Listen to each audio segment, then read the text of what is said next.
بسم الله الرحمن الرحيم لا يحب الله الجهر بالسوء من القول إلا من ظلم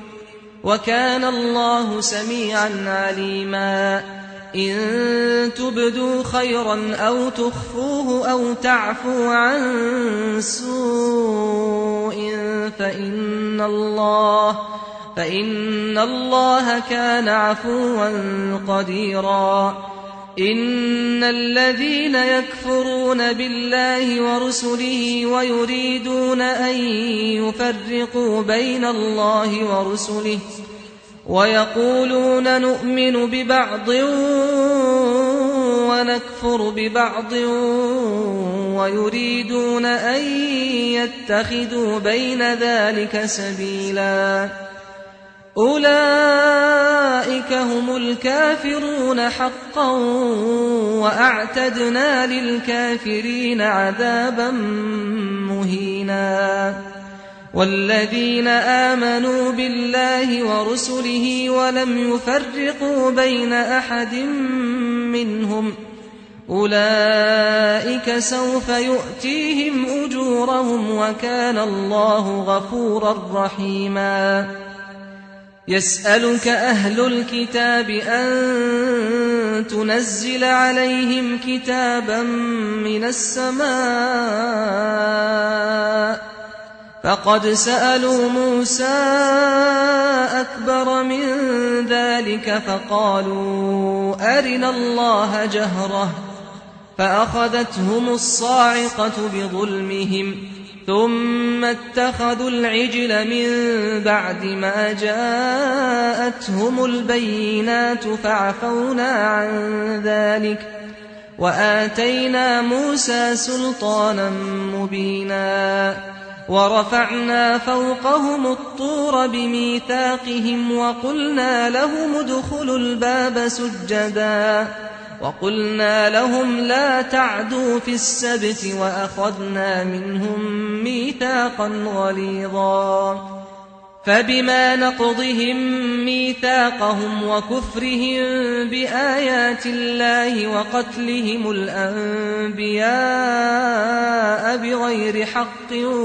وقولهم قلوبنا غلف بل طبع الله عليها بكفرهم فلا يؤمنون إلا قليلا وبكفرهم وقولهم على مريم بهتانا عظيما وقولهم إنا قتلنا المسيح عيسى ابن مريم رسول الله وما قتلوه وما صلبوه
أنزل إليك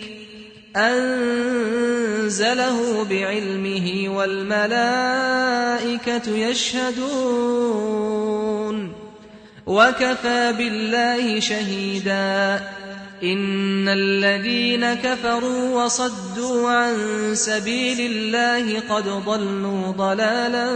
بعيدا إن الذين كفروا وظلموا لم يكن الله ليغفر لهم ولا ليهديهم طريقا إلا طريق جهنم خالدين فيها أبدا وكان ذلك على الله يسيرا يا أيها الناس قد جاءكم الرسول بالحق من ربكم فآمنوا خيرا لكم وإن تكفروا فإن لله ما في السماوات والأرض وكان الله عليما حكيما يا أهل الكتاب لا تغلوا في دينكم ولا تقولوا على الله إلا الحق إنما المسيح عيسى ابن مريم رسول الله وكلمته ألقاها إلى مريم وروح منه فآمنوا بالله ورسله ولا تقولوا ثلاثة انتهوا خيرا لكم إنما الله إله واحد سبحانه أن يكون له ولد له ما في السماوات وما في الأرض وكفى بالله وكيلا لن يستنكف المسيح أن يكون عبدا لله ولا الملائكة المقربون ومن يستنكف عن عبادته ويستكبر فسيحشرهم إليه جميعا فأما الذين آمنوا وعملوا الصالحات فيوفيهم أجورهم ويزيدهم من فضله وأما الذين استنكفوا واستكبروا فيعذبهم عذابا أليما ولا يجدون لهم من دون الله وليا ولا نصيرا يا أيها الناس قد جاءكم برهان من ربكم وأنزلنا إليكم نورا مبينا فأما الذين آمنوا بالله واعتصموا به فسيدخلهم في رحمة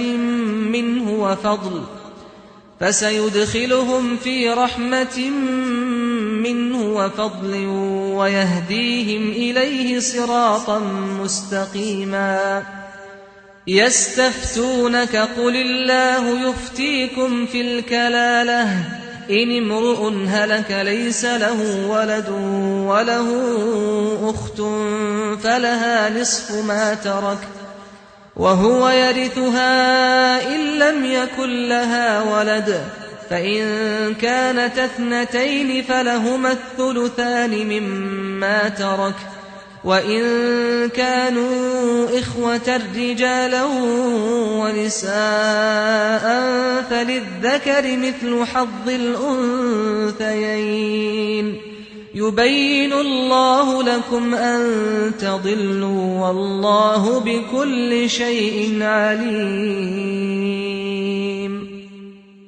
بسم الله الرحمن الرحيم يا أيها الذين آمنوا أوفوا بالعقود أحلت لكم بهيمة الأنعام إلا ما يتلى عليكم غير محل الصيد وأنتم حرم إن الله يحكم ما يريد يا أيها الذين آمنوا لا تحلوا شعائر الله ولا الشهر الحرام ولا الهدي ولا القلائد ولا آمين البيت الحرام يبتغون فضلا من ربهم ورضوانا وإذا حللتم فاصطادوا ولا يجرمنكم شنآن قوم أن صدوكم عن المسجد الحرام أن تعتدوا وتعاونوا على البر والتقوى ولا تعاونوا على الإثم والعدوان واتقوا الله إن الله شديد العقاب. حرمت عليكم الميتة والدم ولحم الخنزير وما أهل لغير الله به والمنخنقة والموقوذة والمتردية والنطيحة وما أكل السبع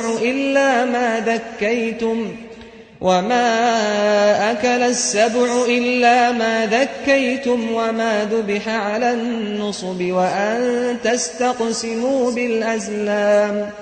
ذلكم فسق. اليوم يئس الذين كفروا من دينكم فلا تخشوهم واخشون. اليوم أكملت لكم دينكم وأتممت عليكم نعمتي ورضيت لكم الإسلام دينا. فمن اضطر في مخمصة غير متجانف لإثم فإن الله غفور رحيم. يسألونك ماذا أحل لهم قل أحل لكم الطيبات وما علمتم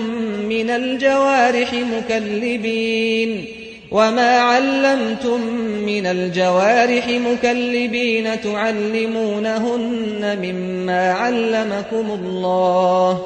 فكلوا مما أمسكن عليكم واذكروا اسم الله عليه واتقوا الله إن الله سريع الحساب.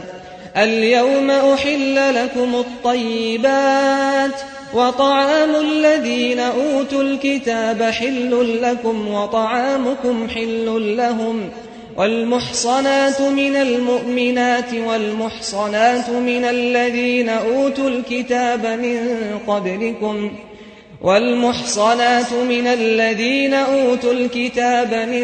قبلكم إذا آتيتموهن أجورهن محصنين غير مسافحين ولا متخذي أخدان. ومن يكفر بالإيمان فقد حبط عمله وهو في الآخرة من الخاسرين.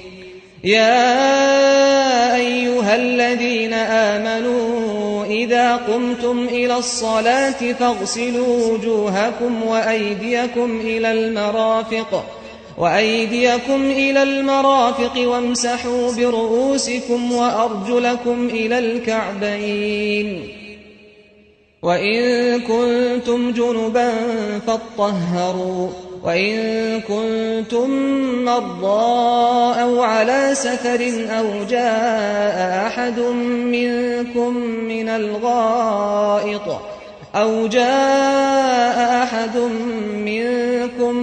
الغائط أو لامستم النساء فلم تجدوا ماء فتيمموا صعيدا طيبا فامسحوا بوجوهكم وأيديكم منه ما يريد الله ليجعل عليكم من حرج ولكن يريد ليطهركم وليتم نعمته عليكم لعلكم تشكرون. واذكروا نعمة الله عليكم وميثاقه الذي واثقكم به إذ قلتم سمعنا وأطعنا واتقوا الله إن الله عليم بذات الصدور. يا أيها الذين آمنوا كونوا قوامين لله شهداء بالقسط ولا يجرمنكم شنآن قوم على ألا تعدلوا اعدلوا هو أقرب للتقوى واتقوا الله إن الله خبير بما تعملون. وعد الله الذين آمنوا وعملوا الصالحات لهم مغفرة وأجر عظيم. والذين كفروا وكذبوا بآياتنا أولئك أصحاب الجحيم. يا أيها الذين آمنوا اذكروا نعمة الله عليكم إذ هم قوم أن يبسطوا إليكم أيديهم فكف أيديهم عنكم واتقوا الله وعلى الله فليتوكل المؤمنون. ولقد أخذ الله ميثاق بني إسرائيل وبعثنا منهم 12 نقيبا وقال الله إني معكم لئن أقمتم الصلاة وآتيتم الزكاة وآمنتم برسلي وعزرتموهم وأقرضتم الله قرضا حسنا لأكفرن عنكم سيئاتكم ولأدخلنكم جنات تجري من تحتها الأنهار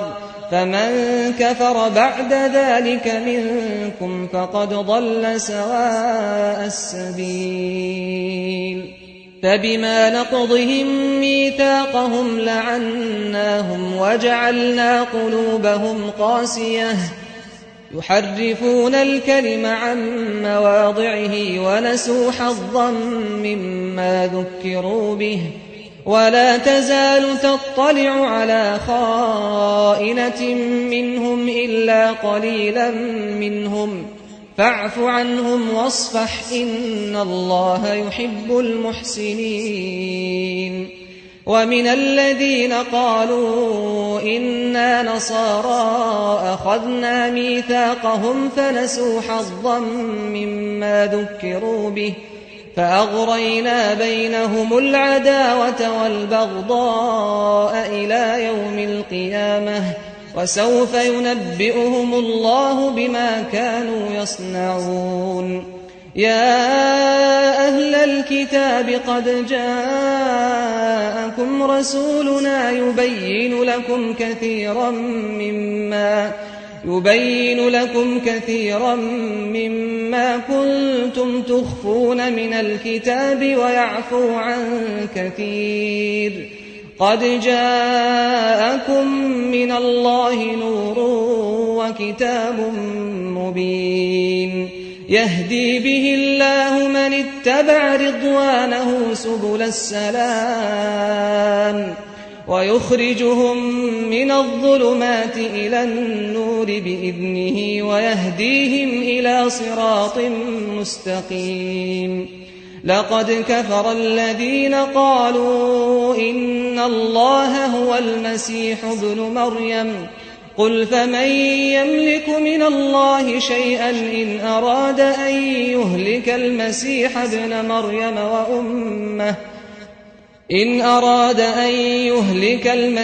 ابن مريم وأمه ومن في الأرض جميعا ولله ملك السماوات والأرض وما بينهما يخلق ما يشاء والله على كل شيء قدير. وقالت اليهود والنصارى نحن أبناء الله وأحباؤه قل فلم يعذبكم بذنوبكم بل أنتم بشر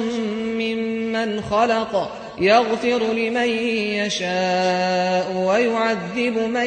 يشاء ولله ملك السماوات والأرض وما بينهما وإليه المصير يا أهل الكتاب قد جاءكم رسولنا يبين لكم على فترة من الرسل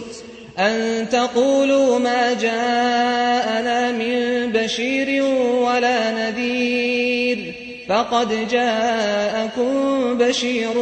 ونذير والله على كل شيء قدير وإذ قال موسى لقومه يا قوم اذكروا نعمة الله عليكم إذ جعل فيكم أنبياء وجعلكم ملوكا وآتاكم ما لم يؤت أحدا من العالمين يا قوم ادخلوا الأرض المقدسة التي كتب الله لكم ولا ترتدوا على أدباركم فتنقلبوا خاسرين قالوا يا موسى إن فيها قوما جبارين وإنا لن ندخلها حتى يخرجوا منها فإن يخرجوا منها فإنا داخلون قال رجلان من الذين يخافون أنعم الله عليهم ادخلوا عليهم الباب فإذا دخلتموه فإنكم غالبون وعلى الله فتوكلوا إن كنتم مؤمنين قالوا يا موسى إنا لن ندخلها أبدا ما داموا فيها فاذهب أنت وربك فقاتلا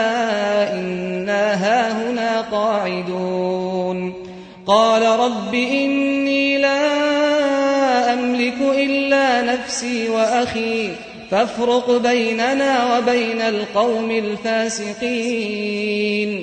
قال فإنها محرمة عليهم 40 سنة يتيهون في الأرض فلا تأس على القوم الفاسقين واتل عليهم نبأ ابني آدم بالحق إذ قربا قربانا فتقبل من أحدهما ولم يتقبل من الآخر قال لأقتلنك قال إنما يتقبل الله من المتقين لئن بسطت إلي يدك لتقتلني ما أنا بباسط يدي إليك لأقتلك إني أخاف الله رب العالمين إني أريد أن تبوء بإثمي وإثمك فتكون من أصحاب النار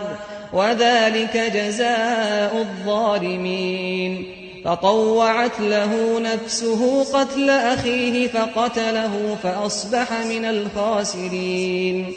فبعث الله غرابا يبحث في الأرض ليريه كيف يواري سوءة أخيه قال يا ويلتى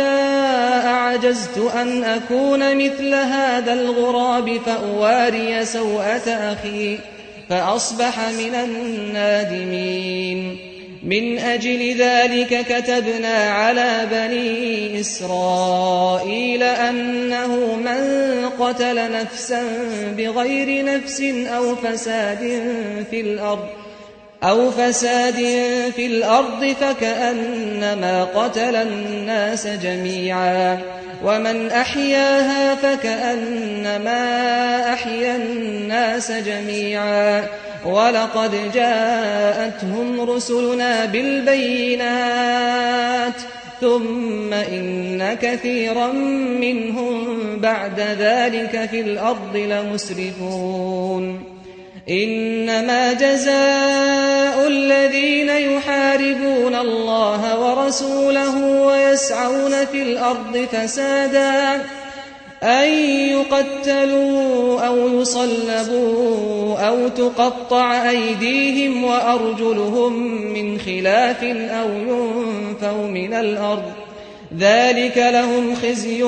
في الدنيا ولهم في الآخرة عذاب عظيم إلا الذين تابوا من قبل أن تقدروا عليهم فاعلموا أن الله غفور رحيم يا أيها الذين آمنوا اتقوا الله وابتغوا إليه الوسيلة وجاهدوا في سبيله لعلكم تفلحون إن الذين كفروا لو أن لهم ما في الأرض جميعا ومثله معه ليفتدوا به من عذاب يوم القيامة ما تقبل منهم ولهم عذاب أليم يريدون أن يخرجوا من النار وما هم بخارجين منها ولهم عذاب مقيم والسارق والسارقة فاقطعوا أيديهما جزاء بما كسبا نكالا من الله والله عزيز حكيم فمن تاب من بعد ظلمه وأصلح فإن الله يتوب عليه إن الله غفور رحيم ألم تعلم أن الله له ملك السماوات والأرض يعذب من يشاء ويغفر لمن يشاء والله على كل شيء قدير يا أيها الرسول لا يحزنك الذين يسارعون في الكفر من الذين قالوا آمنا بأفواههم ولم تؤمن قلوبهم ومن الذين هادوا سماعون للكذب سماعون لقوم آخرين لم يأتوك يحرفون الكلم من بعد مواضعه يقولون إن أوتيتم هذا فخذوه وإن لم تؤتوه فاحذروا ومن يرد الله فتنته فلن تملك له من الله شيئا أولئك الذين لم يرد الله أن يطهر قلوبهم لهم في الدنيا خزي ولهم في الآخرة عذاب عظيم سماعون للكذب أكالون للسحت فإن جاءوك فاحكم بينهم أو أعرض عنهم وإن تعرض عنهم فلن يضروك شيئا وإن حكمت فاحكم بينهم بالقسط إن الله يحب المقسطين وكيف يحكمونك وعندهم التوراة فيها حكم الله ثم يتولون من بعد ذلك وما أولئك بالمؤمنين إنا أنزلنا التوراة فيها هدى ونور يحكم بها النبيون الذين أسلموا للذين هادوا والربانيون والأحبار بما استحفظوا من كتاب الله وكانوا عليه شهداء فلا تخشوا الناس واخشوني ولا تشتروا بآياتي ثمنا قليلا ومن لم يحكم بما أنزل الله فأولئك هم الكافرون وكتبنا عليهم فيها أن النفس بالنفس والعين بالعين والأنف بالأنف والأذن بالأذن والسن بالسن والجروح قصاص فمن تصدق به فهو كفارة له ومن لم يحكم بما أنزل الله فأولئك هم الظالمون. وقفينا على آثارهم بعيسى ابن مريم مصدقا لما بين يديه من التوراة وآتيناه الإنجيل فيه هدى ونور ومصدقا لما بين يديه من التوراة وهدى وموعظة للمتقين. وليحكم أهل الإنجيل بما أنزل الله فيه ومن لم يحكم بما أنزل الله فأولئك هم الفاسقون. وأنزلنا إليك الكتاب بالحق مصدقا لما بين يديه من الكتاب ومهيمنا عليه فاحكم بينهم بما أنزل الله ولا تتبع أهواءهم عما جاءك من الحق لكل جعلنا منكم شرعة ومنهاجا ولو شاء الله لجعلكم أمة واحدة ولكن ليبلوكم فيما آتاكم فاستبقوا الخيرات إلى الله مرجعكم جميعا فينبئكم بما كنتم فيه تختلفون. وأن احكم بينهم بما أنزل الله ولا تتبع أهواءهم واحذرهم أن يفتنوك عن بعض ما أنزل الله إليك فإن تولوا فاعلم أنما يريد الله أن يصيبهم ببعض ذنوبهم وإن كثيرا من الناس لفاسقون. أفحكم الجاهلية يبغون ومن أحسن من الله حكما لقوم يوقنون. يا أيها الذين آمنوا لا تتخذوا اليهود والنصارى أولياء بعضهم أولياء بعض ومن يتولهم منكم فإنه منهم إن الله لا يهدي القوم الظالمين. فترى الذين في قلوبهم مرض يسارعون فيهم يقولون نخشى أن تصيبنا دائرة فعسى الله أن يأتي بالفتح أو أمر من عنده فيصبحوا على ما أسروا في أنفسهم نادمين. ويقول الذين آمنوا أهؤلاء الذين أقسموا بالله جهد أيمانهم إنهم لمعكم حبطت أعمالهم فأصبحوا خاسرين. يا أيها الذين آمنوا من يرتد منكم عن دينه فسوف يأتي الله بقوم يحبهم ويحبونه أذلة على المؤمنين أعزة على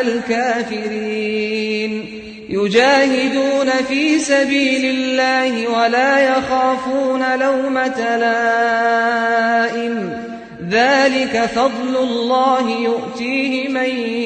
يشاء والله واسع عليم. إنما وليكم الله ورسوله والذين آمنوا الذين يقيمون الصلاة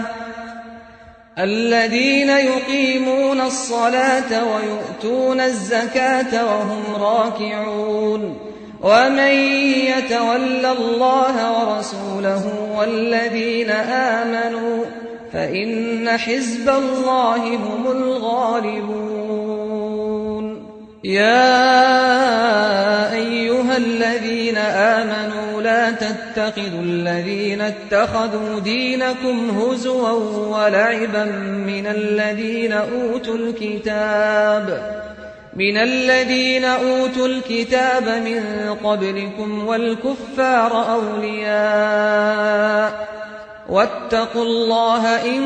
كنتم مؤمنين وإذا ناديتم إلى الصلاة اتخذوها هزوا ولعبا ذلك بأنهم قوم لا يعقلون قل يا أهل الكتاب هل تنقمون منا إلا أن آمنا بالله وما أنزل إلينا وما أنزل من قبل وأن أكثركم فاسقون قل هل أنبئكم بشر من ذلك مثوبة عند الله من لعنه الله وغضب عليه وجعل منهم القردة والخنازير وعبد الطاغوت أولئك شر مكانا وأضل عن سواء السبيل وإذا جاءوكم قالوا آمنا وقد دخلوا بالكفر وهم قد خرجوا به والله أعلم بما كانوا يكتمون وترى كثيرا منهم يسارعون في الإثم والعدوان وأكلهم السحت لبئس ما كانوا يعملون لولا ينهاهم الربانيون والأحبار عن قولهم الإثم وأكلهم السحت لبئس ما كانوا يصنعون وقالت اليهود يد الله مغلولة غلت أيديهم ولعنوا بما قالوا بل يداه مبسوطتان ينفق كيف يشاء وليزيدن كثيرا منهم ما أنزل إليك من ربك طغيانا وكفرا وألقينا بينهم العداوة والبغضاء إلى يوم القيامة كلما أوقدوا نارا للحرب أطفأها الله ويسعون في الأرض فسادا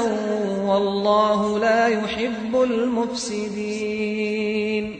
ولو أن أهل الكتاب آمنوا واتقوا لكفرنا عنهم سيئاتهم ولأدخلناهم جنات النعيم ولو أنهم أقاموا التوراة والإنجيل وما أنزل إليهم من ربهم لأكلوا من فوقهم ومن تحت أرجلهم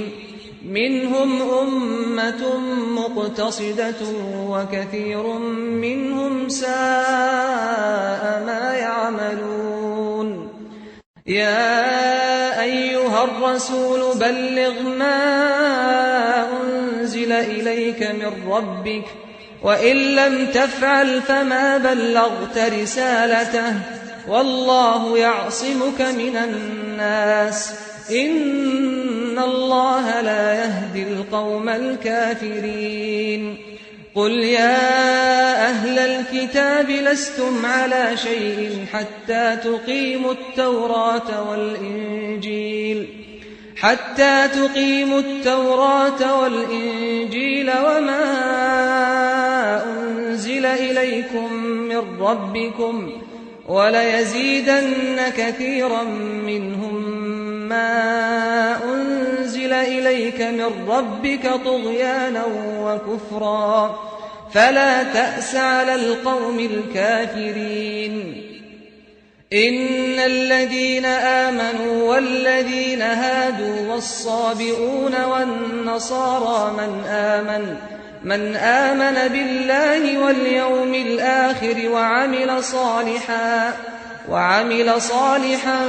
فلا خوف عليهم ولا هم يحزنون لقد أخذنا ميثاق بني إسرائيل وأرسلنا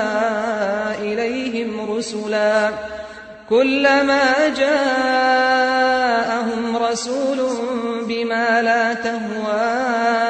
أنفسهم فريقا كذبوا وفريقا يقتلون وحسبوا ألا تكون فتنة فعموا وصموا ثم تاب الله عليهم ثم عموا وصموا كثير منهم والله بصير بما يعملون لقد كفر الذين قالوا إن الله هو المسيح ابن مريم وقال المسيح يا بني إسرائيل اعبدوا الله ربي وربكم إنه من يشرك بالله فقد حرم الله عليه الجنة ومأواه النار وما للظالمين من أنصار لقد كفر الذين قالوا إن الله ثالث ثلاثة وما من إله إلا إله واحد وإن لم ينتهوا عما يقولون ليمسن الذين كفروا منهم عذاب أليم أفلا يتوبون إلى الله ويستغفرونه والله غفور رحيم ما المسيح ابن مريم إلا رسول قد خلت من قبله الرسل وأمه صديقة كانا يأكلان الطعام انظر كيف نبين لهم الآيات ثم انظر أنى يؤفكون قل أتعبدون من دون الله ما لا يملك لكم ضرا ولا نفعا والله هو السميع العليم قل يا أهل الكتاب لا تغلوا في دينكم غير الحق ولا تتبعوا أهواء قوم قد ضلوا من قبل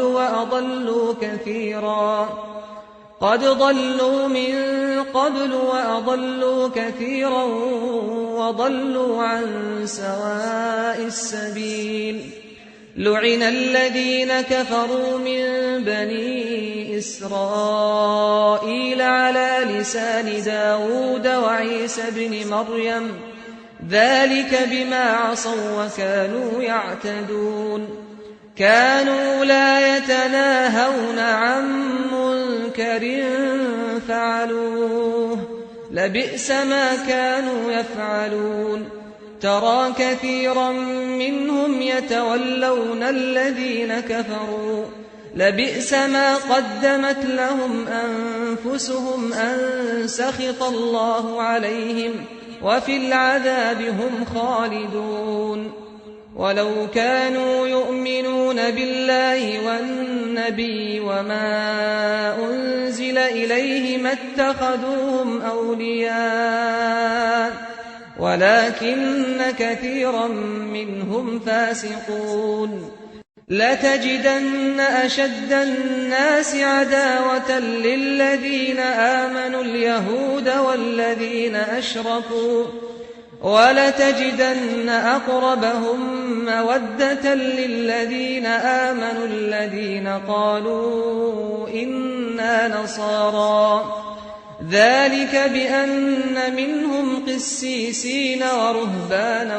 وأنهم لا يستكبرون